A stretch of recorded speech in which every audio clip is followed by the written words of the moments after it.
Let's talk about something that feels so right now. The constant struggle to focus in a world that seems specifically designed to distract us. But what if I told you that the best guide to mastering your mind wasn't written by some modern productivity guru, but was actually laid out thousands of years ago? Get this. This isn't a tweet from someone trying to get through their workday. This is a complaint from a warrior prince named Arjuna, and it was written down in the Bhagavad Gita over 5,000 years ago. He's saying his mind is turbulent, stubborn, and harder to control than the wind itself. I mean, does that sound familiar? That feeling that your own mind has a mind of its own? That it's actively working against you, just pulling you in a million different directions all at once? Turns out, this is a human struggle as old as time. Now, Arjuna was on a literal battlefield, right? But you and I, we're fighting on a completely different kind of battlefield. A battlefield for our own attention. The challenge he was up against is the exact same one we face today, just with a different set of weapons pointed at our focus. You know the drill. Our enemies are the constant pings and buzzes from our phones, the endless, hypnotic scroll of social media that's literally designed to keep us hooked, and this insane pressure we all feel to be multitasking all the time.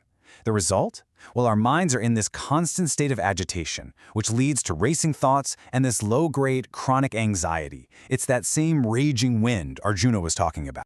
So, what's the solution? This is where the Gita offers this really radical way of looking at the problem. It suggests that your mind isn't actually you. It's a tool. And just like any powerful tool, it can either work for you or it can work against you. Krishna's advice to Arjuna here is just so powerful. He's saying that you, the real you, the self, have the ability to use your mind to lift yourself up. But if you let it run wild, that exact same mind becomes your absolute worst enemy, dragging you down. And this really lays out the stakes, doesn't it? On one side, you have the untamed mind. It serves every little impulse and just leads you astray. And on the other, a conquered mind, a mind that's become your best friend, that follows wisdom and actually elevates you. The choice of which one we cultivate is ours. So how do we conquer the mind?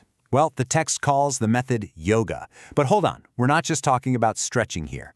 The original meaning of the word yoga is to yoke or to link. It's the actual practice, the discipline of linking your attention to a single point and, in doing so, taking the reins of your own mind. Okay, so this is where it gets really practical. How do we actually do this? How do we build this into a training regimen that turns that raging wind inside our heads into, a steady flame? The best way to think about this is like a gym for your mind. Seriously, this isn't about any kind of religious ritual. It's about building a practical skill. It's mental fitness.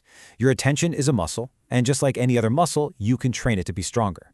And here is the core exercise, the main workout, laid out right in the text. It's so simple.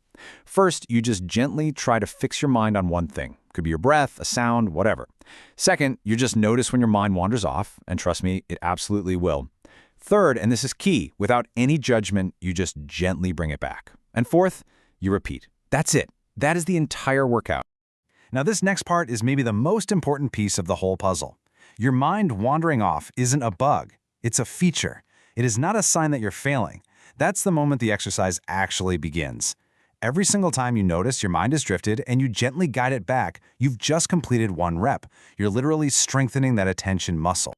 And, just like with physical training, your whole lifestyle matters. To really support this mental work, the text suggests finding a balance in your life. Moderation in what you're eating, how much you're sleeping, your work, even your fun. I mean, think about it. An exhausted or overstimulated mind is way harder to train, right? So creating that balance isn't some side thing. It's about setting up the best possible conditions for your own success. So, let's say you do it. You put in the reps at the mental gym. You create the right conditions in your life. What are we working towards? What does success here actually look like and feel like?